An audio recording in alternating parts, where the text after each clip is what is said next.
Hello बच्चों, चलिए प्रश्न पढ़ते हैं। निम्नलिखित आंकड़ों के लिए माध्यिका के सापेक्ष माध्य विचलन ज्ञात कीजिए। तो हमें वर्गीकृत आंकड़े दिए गए हैं एक सारणी के माध्यम से, तो इसका माध्यिका के सापेक्ष हमें माध्य विचलन ज्ञात करना है। तो मुख्य अवधारणा, तो देखो भाई, सबसे पहले हम माध्यिका का सूत्र लिखते हैं। तो हमारा जो यहाँ माध्यिका का सूत्र होता है वो होता है L प्लस n/2 माइनस सी बटा में एफ गुणा में एच। तो एच है वो वर्ग अंतराल है, और जो एल है वो हमारे n/2 के बराबर या ठीक बड़े, जो संचयी बारंबारता है उसके सामने जो निम्नतम सीमा है वो एल होता है।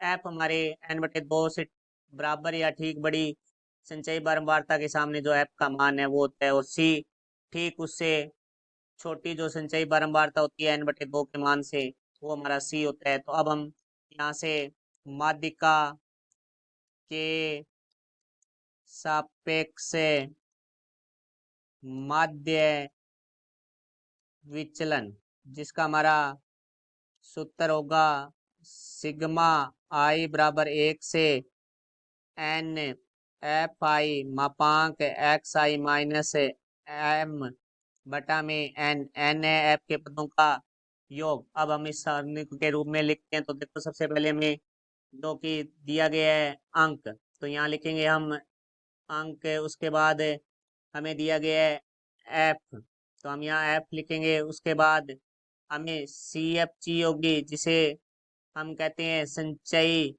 बारंबारता। तो यहाँ हम लिखेंगे संचयी बारंबारता, जो कि हमारी सी एफ होती है। उसके बाद हमें मध्य बिंदु, तो देखो मध्य बिंदु होगा।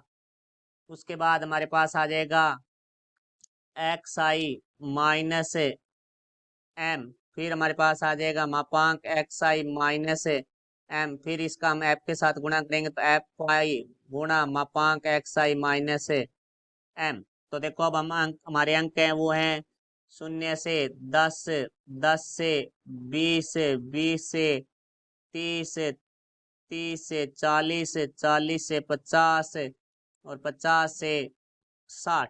अब हम एफ आई का जो मान है वो रखते हैं हमारे पास, जो कि है 6, 8, 14, 16, 4, 2। अब हम संचयी बारंबारता निकालेंगे। तो पहला पद तो हमारा एफ का समान आता है, फिर इसके अंदर हमारा अगला पद है वो एफ का जुड़ता जाता है। तो 6 में 8 जोड़ेंगे तो 14, 14 में 14 जोड़ेंगे 28, 28 में हम 14 जोड़ेंगे तो हमारे पास आ जाएगा 44, 44 में 4 जोड़ेंगे तो 48, और 48 में हम 2 जोड़ेंगे तो हमारे पास आ जाएगा 50। तो यहाँ से हम एन का मान निकालेंगे, जो एफ के पदों का योग होता है वो हमारे पास आएगा 50, क्योंकि संचय बारंबारता का अंतिम पद और एन का मान है वो बराबर होता है। अब जो मध्य बिंदु निकालना है, तो मध्य बिंदु है जो हमारे अंक दिए गए हैं, इनके निम्नतम और उच्चतम जो सीमा है इनके योग का आधा होगा। तो जी 0 और 10 का योग है 10 होगा, 10 का आधा है वो हमारा 5 होगा। इसी तरह 10 और 20 का जो मध्य बिंदु है वो हम दोनों को जोड़ के 2 का भाग देंगे तो हमें 15 प्राप्त होगा।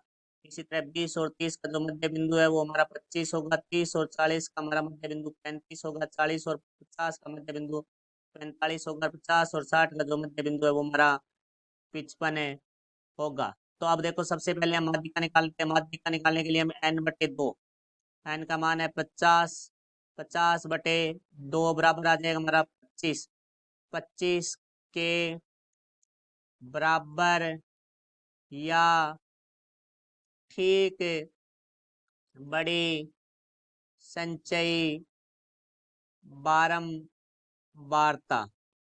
तो देखो भाई, वो हमारे पास इसके अंदर है 25 से ठीक बड़ी, जो कि हमारे पास है 28 है। तो ये हमारे पास 28 हो गई। तो इसके सामने जो निम्नतम सीमा है वो हमारा एल होता है, तो एल का मान है 20 हो जाएगा, और इसके सामने जो एफ का मान है वो 14 है, तो हमारे एफ है वो 14 हो जाएगा। और हमारा जो सी है वो उसके ठीक ऊपर वाली संचयी बारंबारता जो कि 14 होगी, और एच जो कि वर्ग अंतर है, तो वर्ग अंतर हमारा इनके अंदर 10 है, तो एच है वो हमारा 10 हो जाएगा। जो कि हमने सूत्र है वो मुख्य उदाहरण में लिखा है। तो माध्यिका बराबर हमारा हो जाएगा, सूत्र है वो L प्लस n/2 माइनस सी बटा में एफ गुणा में एच। तो यहाँ से देखो भाई, L का मान है वो हमारे पास है 20, तो 20 प्लस n/2 25 माइनस सी का मान है हमारे पास है 14, बटा में 14 गुणा 10।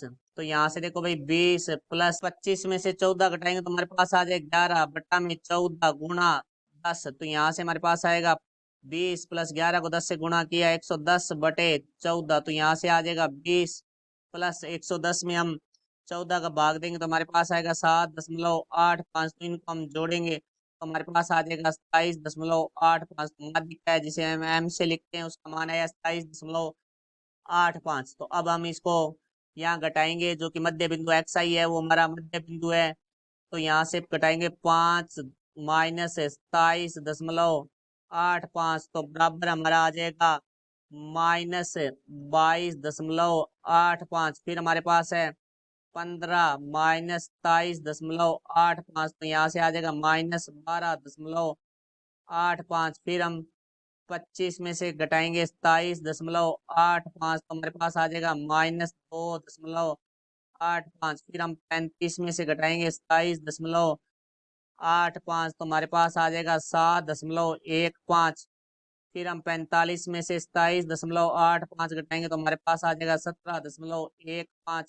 फिर हम 55 में से 27.85 घटाएंगे तो हमारे पास आ जाएगा 27.15। अब इसका मापांक निकालेंगे। मापांक करते हैं ऋणात्मक संख्या धनात्मक हो जाती है तो ये आ जाएगा 22.85, 12.85, 2.85, 7.15, 17.15, 27.15। अब देखो भाई इसका हमारा एफ के साथ गुणा करेंगे तो 6 का 22.85 से गुणा करेंगे तो हमारे पास आ जाएगा 137.10। तो फिर हम 8 का 12.85 से गुणा करेंगे तो हमारे पास आ जाएगा 102.80। फिर हम 14 का 2.85 से गुणा करेंगे तो हमारे पास आ जाएगा 39.90। फिर हम 16 का 7.15 से गुणा करेंगे तो हमारे पास आ जाएगा 114.40। फिर हम 4 का गुणा 17.15 से करेंगे तो हमारे पास आ जाएगा 68.60। फिर हम 2 को 27.15 से गुणा करेंगे तो हमारे पास आ जाएगा 24.30। अब हम इनका योग निकालेंगे तो सिग्मा एफ आई मापांक एक्स आई माइनस एम बराबर 517.10। अब हम माध्यिका के सापेक्ष माध्य विचलन, तो देखो वो हमारा क्या होगा, सूत्र हमने पहले लिख चुके हैं, जो कि सिग्मा आई बराबर 1 से n एफ आई गुणा मापांक एक्स आई माइनस एम, जिसका मान हमारे पास है 517.1 बटा में हमारे पास सूत्र में n था तो n का मान है हमारे पास 50। तो देखो 517.1 में हम 50 का भाग देंगे तो 10.342। तो ये हमारे प्रश्न का उत्तर हुआ। मैं आशा करता हूँ समझाया होगा। धन्यवाद।